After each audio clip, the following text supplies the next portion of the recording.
Selamat datang kembali. Jadi Anda telah memberikan kami salah satu karya paling fundamental ya dalam ekonomi, The Wealth of Nations oleh Adam Smith, dan Anda minta kita untuk menggali satu gagasan yang sangat spesifik di dalamnya.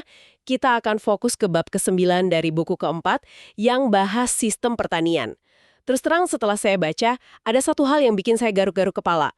Smith kan jelas-jelas membantah ide utamanya, tapi kok di saat yang sama dia juga memujinya setinggi langit? Ini kan aneh. Itu teka-teki yang sangat bagus. Dan sebenarnya itu inti dari pembahasan kita hari ini. Misi kita di sini ya untuk memecahkan teka-teki itu. Kita akan coba bongkar logika di balik sistem pertanian ini yang juga dikenal sebagai fisiokrasi. Nanti kita lihat kenapa Adam Smith bilang sistem ini keliru, tapi di sisi lain, kenapa dia juga anggap ini sebagai ya sebuah lompatan besar dalam pemikiran ekonomi. Ini studi kasus yang luar biasa tentang bagaimana sebuah ide yang salah itu bisa tetap sangat berharga. Oke, saya suka pendekatan itu. Mari kita mulai dari dasarnya. Jadi, apa sih inti dari sistem pertanian ini? Kenapa mereka terobsesi sekali dengan tanah? Intinya sangat radikal pada masanya. Kaum fisiokrat ini percaya bahwa satu-satunya sumber kekayaan sejati sebuah negara itu ya tanah. Dan apa yang dihasilkannya, bukan emas, bukan pabrik, tapi murni hasil bumi. Nah, dari ide ini, mereka membagi masyarakat jadi 3 kelas yang kaku sekali. 3 kelas. Oke, ini mulai menarik. Siapa saja mereka? Pertama, dan menurut mereka ini satu-satunya yang penting, adalah kelas produktif. Ini para petani dan semua yang bekerja langsung dengan tanah. Kenapa disebut produktif? Karena cuma merekalah yang bisa menciptakan nilai baru atau surplus. Gitu. Mereka menanam satu benih, panennya bisa 100. Oke, masuk akal. Para petani menghasilkan makanan yang jadi dasar kehidupan. Terus surplus atau nilai lebih itu perginya kemana? Disimpan sendiri oleh petani? Nah, disitulah kelas kedua masuk. Kelas pemilik tanah atau proprietors. Mereka ini kaum bangsawan, gereja atau raja yang punya tanahnya. Mereka nggak kerja, tapi mereka hidup dari menyewakan tanah itu ke kelas produktif. Jadi surplus yang dihasilkan petani tadi mengalir ke mereka dalam bentuk uang sewa. Jadi yang satu bekerja, yang satu lagi menikmati hasilnya. Klasik. Lalu kelas ketiga siapa? Ini dia bagian yang paling kontroversial dan terus terang, paling aneh. Namanya kelas steril atau tidak produktif. Kategori ini mencakup ya semua orang lainnya. Pengrajin, pedagang, pemilik pabrik, dokter, pengacara, semuanya. Tunggu dulu, ini gila. Jadi menurut mereka, seorang arsitek yang merancang katedral megah atau pedagang yang mempertaruhkan nyawa melintasi lautan itu tidak produktif. Bagaimana mungkin ada orang percaya ide ini? Kalau pakai kacamata modern, orang seperti Steve Jobs atau Elon Musk itu steril dong, karena mereka nggak mencangkul di ladang. Tepat sekali. Logikanya begini, seorang pembuat mebel, misalnya, dia kan hanya mengubah bentuk kayu yang sudah ada, yang asalnya dari tanah. Nilai kursi yang dia buat, menurut fisiokrat, ya, itu cuma penjumlahan dari nilai kayu yang dia pakai dan nilai makanan yang dia konsumsi selama kerja. Dia tidak menciptakan nilai baru dari ketiadaan seperti petani. Dia cuma mengubah bentuk kekayaan yang sudah ada, cuma ganti ongkos produksinya sendiri. Tapi kan itu jelas salah. Dia menambahkan keahlian, desain, fungsi. Dan disinilah Adam Smith masuk kan? Dia pasti langsung membantah logika aneh ini. Tentu saja, kritik Smith itu tajam dan sederhana. Dia bilang, coba pikirkan lagi contoh pengrajin tadi. Katakanlah dalam setahun dia konsumsi bahan dan makanan senilai 100 koin perak, tapi dia berhasil produksi barang yang laku dijual 120 koin perak. Menurut fisiokrat, dia cuma ganti modal. Tapi Smith bilang, tidak. Pengrajin itu bukan cuma mengganti modalnya sebesar 100, tapi dia juga menambahkan nilai 20 koin perak ke total kekayaan masyarakat. Nah, nilai 20 itu adalah laba yang bisa dipakai investasi lagi, mempekerjakan orang lain, atau dibelanjakan untuk beli produk petani. Jadi mereka jelas-jelas produktif. Oke, sampai sini sangat jelas. Smith sudah membuktikan kalau premis dasar fisiokrat itu keliru. Logikanya, dia pasti benci sistem ini kan, menganggapnya sampah. Tapi ini dia bagian yang tidak masuk akal bagi saya. Kalau sudah terbukti salah, kenapa dia tidak bilang saja, teori ini ngawur, terus selesai? Kenapa dia malah repot-repot memujinya dan menyebutnya pendekatan terdekat dengan kebenaran? Pertanyaan Anda itu inti dari kejeniusan Smith. Dia bisa melihat melampaui kesalahan fatal itu. Dia mengenali ada dua kontribusi revolusioner dari kaum fisiokrat.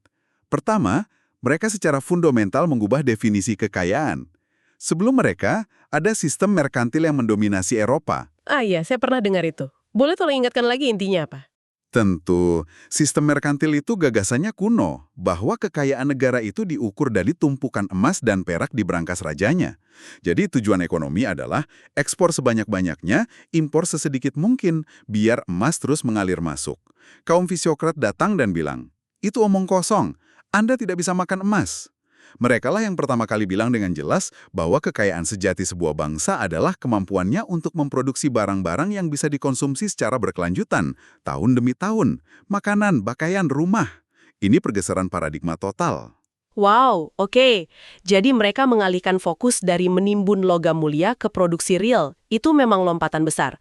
Apa kontribusi kedua yang bikin Smith terkesan? Yang kedua, dan ini yang paling krusial bagi Smith, adalah resep mereka untuk mencapai kekayaan itu.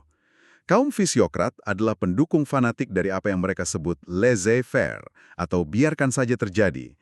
Mereka percaya satu-satunya cara memaksimalkan produksi tahunan adalah dengan memberikan kebebasan sempurna atau perfect liberty.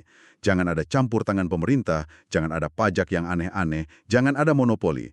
Biarkan semua orang mengejar kepentingannya sendiri. Jadi mereka ini pelopor pasar bebas. Meskipun alasannya agak salah kaprah, karena mereka pikir cuma pertanian yang akan untung, tapi kesimpulannya benar, kebebasan ekonomi itu baik. Persis, itulah kenapa Smith menyebut doktrin mereka adil, murah hati, dan liberal. Tujuannya mulia, dia setuju 100% dengan tujuan akhir mereka, yaitu kebebasan dan kemakmuran real. Meskipun dia sangat tidak setuju dengan analisis mereka tentang siapa yang menciptakan kemakmuran itu. Saya coba rekap ya, biar nggak salah. Jadi, mereka benar soal apa itu kekayaan, yaitu barang yang bisa digunakan. Mereka juga benar soal bagaimana cara mendapatkannya, lewat kebebasan, tapi mereka salah total soal siapa yang membuatnya, karena mereka pikir hanya petani yang produktif. Benar begitu? Ini seperti membangun gedung yang indah di atas fondasi yang retak. Analogi yang sangat tepat. Dan ini membawa kita ke pertanyaan berikutnya yang sangat penting, yang juga digali oleh Smith. Apa yang terjadi kalau sebuah negara benar-benar mencoba menerapkan kebijakan berdasarkan teori yang fondasinya retak seperti ini? Apa konsekuensi praktisnya? Nah, ini dia. Apa dampaknya di dunia nyata? Apakah kebijakan pro-pertanian ini benar-benar bikin pertanian jadi lebih maju? Justru sebaliknya. Dan inilah ironi terbesarnya. Smith bilang setiap sistem yang mencoba secara paksa mengarahkan modal ke satu sektor tertentu, baik dengan dorongan luar biasa seperti subsidi atau pembatasan luar biasa seperti pajak tinggi untuk sektor lain, pada akhirnya malah jadi bumerang. Sistem fisiokrat dengan memuja pertanian dan meremehkan industri justru secara tidak sadar menghambat kemajuan pertanian itu sendiri. Tunggu, bagaimana bisa? Bukankah itu paradoks? Mereka mau bantu petani, tapi malah menyakiti mereka. Kok bisa? Coba pikirkan begini, petani yang sukses akan menghasilkan surplus panen yang besar, kan? Apa yang akan dia lakukan dengan surplus itu? Dia perlu menjualnya. Ke siapa? Tentu saja ke orang yang tidak bertani, yaitu para pengrajin, pedagang, dan pekerja pabrik di kota. Pasar terbesar dan terkaya bagi hasil pertanian itu ya sektor non-pertanian. Oh, saya mulai paham. Jadi dengan menganggap para pedagang dan pengrajin itu steril dan membebani mereka dengan pajak, kaum fisiokrat sebenarnya sedang memiskinkan pelanggan terbaik para petani. Tepat sekali. Kalau Anda menghambat pertumbuhan kota dan industri, Anda membatasi pasar untuk produk pertanian. Kalau tidak ada pasar yang kaya untuk menyerap surplus, para petani tidak punya insentif untuk produksi lebih banyak. Mereka tidak akan bisa kaya kalau tidak ada orang kaya non-petani yang membeli produk mereka. Alih-alih menciptakan kemakmuran, kebijakan ini malah menciptakan lingkaran setan kemandegan. Jadi niat baik untuk memajukan pertanian justru berakhir dengan merugikan semua orang, termasuk petani itu sendiri. Ini pelajaran yang sangat kuat tentang konsekuensi yang tidak diinginkan ya. Sangat kuat. Smith pada dasarnya bilang bahwa ekonomi itu seperti ekosistem. Setiap bagian saling bergantung. Mencoba secara artifisial memilih pemenang dengan menyuntikkan sumber daya ke satu sektor, sementara mengabaikan yang lain, akan merusak keseimbangan alami dan akhirnya membuat seluruh ekosistem jadi lebih miskin. Kemakmuran sejati, menurutnya, hanya datang ketika modal dan tenaga kerja dibiarkan mengalir bebas. Oke, jadi sekarang teka-tekinya terpecahkan. Saya paham sekarang. Sistem pertanian ini, walaupun salah kaprah dalam definisinya, menjadi langkah intelektual yang krusial. Mereka memaksa dunia untuk berhenti memikirkan kekayaan sebagai tumpukan emas dan mulai memikirkannya sebagai aliran produksi barang yang berkelanjutan. Dan yang terpenting, mereka memperjuangkan kebebasan ekonomi sebagai jalannya. Adam Smith melihat melampaui kesalahan mereka dan menghargai kontribusi besarnya. Benar sekali, analisis Smith ini abadi. Ini bukan cuma kritik terhadap teori ekonomi abad ke-18, tapi kritik terhadap kebijakan apapun, kuno maupun modern, yang mencoba terlalu pintar dan mengatur arah alami ekonomi.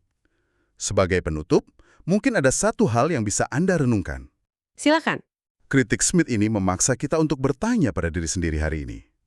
Adakah cara-cara di zaman kita sekarang di mana kita, mungkin dengan niat yang sangat baik, secara artifisial mendukung satu sektor industri di atas yang lain? Misalnya, dengan subsidi besar-besaran untuk teknologi hijau sambil mengabaikan sektor lain, atau melindungi industri tertentu dari persaingan luar negeri. Dan jika ada, apa konsekuensi tak terduga yang mungkin belum kita lihat, yang pada akhirnya bisa merugikan tujuan yang ingin kita capai? Sejarah menunjukkan, seringkali jalan menuju kemandekan justru dilapisi dengan niat baik.